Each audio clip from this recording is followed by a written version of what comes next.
The gemstones our ancestors mined and the ones we collect and value today all come from millions of years ago. Most crystals are older than the dinosaurs. From priceless heirlooms to natural minerals providing raw materials, crystals can be found everywhere around the world. Many don't realize crystals are more than simple rocks. They are art, an asset class, and hold educational value. The Aztec sun is the top piece of a group of specimens found in a mine called Mapimi in Mexico. In the 70s, early 70s, one group turned down a $7,000 bill on this cluster. Eventually, the top pieces, including the Aztec sun, went to a Mexican senator by the name of Miguel Romero. Today, it would be worth easily $5 to $10 million, and it resides in the Beirut Mineral Museum. Minerals have become an art class. The value of collecting minerals as beautiful objects literally can drive mining. In rural economies, imagine rural communities can sustain their resources the way you would if you were husbanding a rainforest. These things are beautiful, and when they're collected properly, when we preserve value in those communities.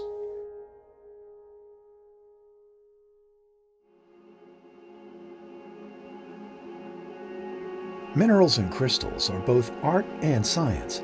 They hold a one-of-a-kind lens to nature's beauty, while also providing a vast amount of information into the scientific and cultural history of a region.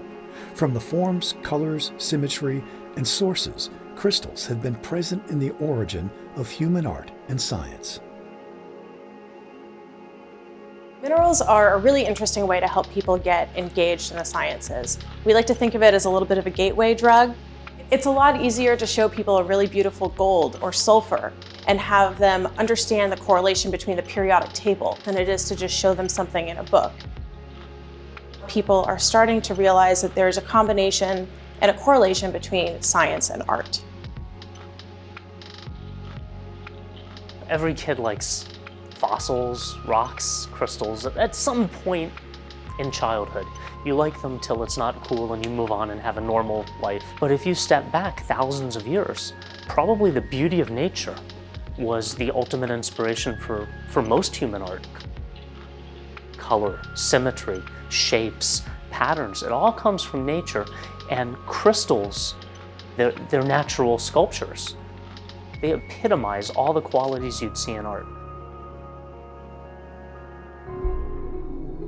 As some of nature's most visually intriguing, untouched forms, minerals and crystals have a power to inspire people about natural beauty and complexity.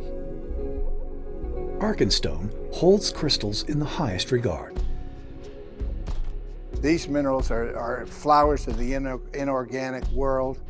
I have never in my life, even those years that I worked as a petroleum geologist, have I ever gotten up and looked forward more to being in a place than right here. Every time I'm here, something new comes in, and sometimes I have to have them. So I love the minerals so much, even at my age. I never had a normal life. I was just a permanent nerd. I had a high truancy rate in high school because I tended to go rock collecting in the afternoon. I was at Rice University when we had the first emails and T1 lines. When I started putting minerals online, I had a scientific mindset, so I decided to archive the information. All this data I had been giving to the mineral database for 20 years turned out to be useful to NASA. When NASA's mineralogy laboratory found a new mineral species, I was really honored that it was named Levinskyite, in part for my contributions to education and this database. Arkenstone appreciates the journey, having over 35 years of experience in collecting and dealing. With a deep history rooted in crystals, Arkenstone wants to share their love and knowledge of fine minerals with everyone. You can post something on social media and it could be sold 5 minutes later.